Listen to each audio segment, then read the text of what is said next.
Hey there, I'm Chris Bednark from the OSFM's Division of Personnel Standards and Education. This is the first installment of some short tutorial videos our division will be presenting on how to utilize the PS&E Web Access Portal, submit documentation, and some other topics we get questions on regularly. The portal has received a bit of a facelift regarding how you'll be dealing with your roster, so today we're going to spend a few minutes reviewing how to navigate to your department's roster, add a new employee, and make changes to an existing employee's personal information. First, let's log into the PS&E Web Access Portal, however you do it. I have it saved as a favorite in my browser's toolbar, but you can navigate to it through the OSFM's public website too, by hovering over the I am a hyperlink in the menu bar and selecting Fire Department. Then, click on the maroon PS&E Web Access Firefighter Login button. Like I said, I saved the link as a favorite, along with having it save my login credentials, so it automatically logs me in. Before we jump into working with the roster, let's take a look at the home page. This is a great place to keep up to speed with what's going on in the division. We post information here regarding testing, form submissions, and other bits of information we think you'll find helpful. The home page gets updated regularly, so make sure to check it frequently for any news or updates. Before we get any further, one important thing to note is that your chief must grant you the proper permissions in the system in order to access your department's information, the roster for example. If you don't have this permission, you will not see the option to navigate to the roster in the menu bar. Okay, now that we have your permissions squared away, let's jump in. To view your department's roster, hover over the organization hyperlink in the menu bar. Move your cursor down and click on Roster. It's the third one down. Today, we'll be working with the fictitious Anytown Fire Department. From here, you'll see the current active roster.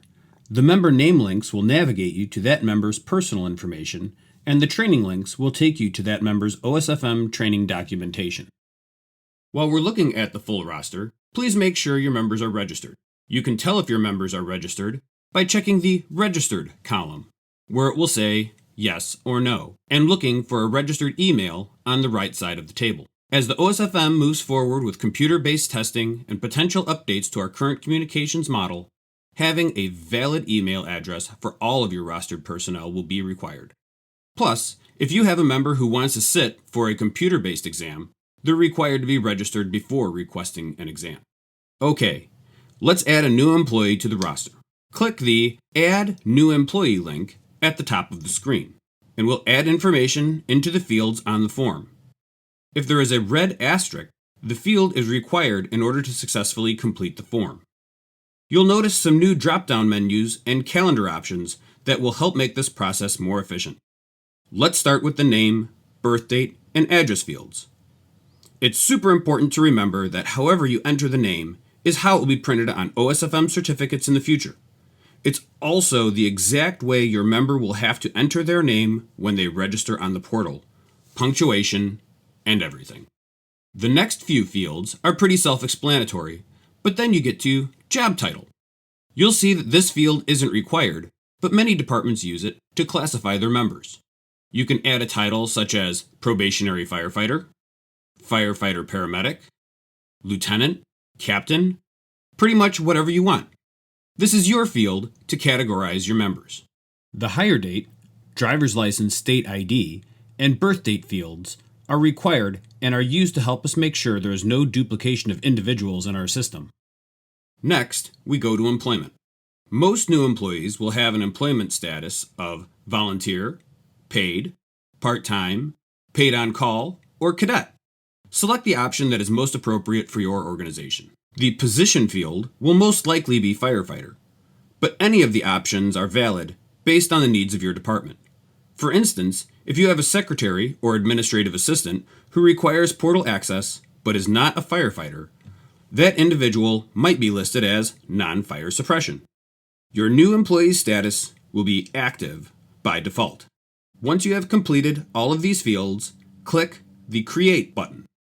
On the flip side, if there's a member of your department who has a change of address, job title, position, or maybe you just found some of that member's personal information that was entered incorrectly, you'll want to click on the member's name to bring up their personal information. You'll see a change to this page as well.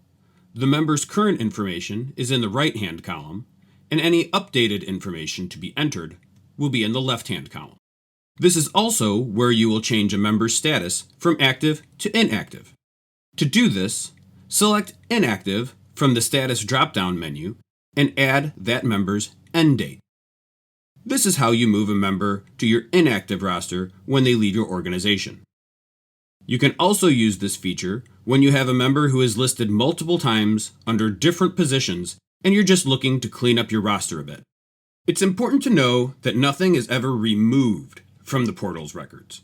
Records are only moved from the active side to the inactive side of your roster. So don't worry, you can't delete anyone entirely. Once you have updated the fields, click the Save button. Please only do this once. Every change made in the portal is manually validated by our division staff, so the changes do not normally populate into your roster immediately. The list of changes is normally validated once or twice a day during the normal work week, so please be patient. You'll see the change within a day or two.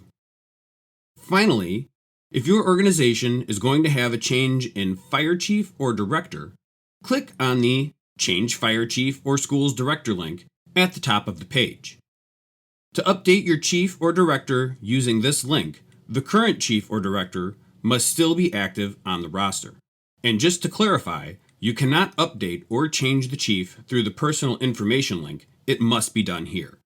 If the past chief has already been marked inactive, please contact the office for further direction on how to activate your new chief or director.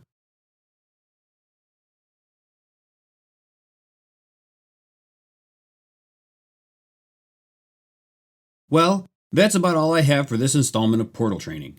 If you have found this training helpful, make sure to give us a thumbs up on YouTube or Facebook, and be sure to subscribe to our channels so you don't miss anything. If there's a topic you'd like us to cover, drop us a note in the comments, or send me an email at christopher.bednarik@illinois.gov.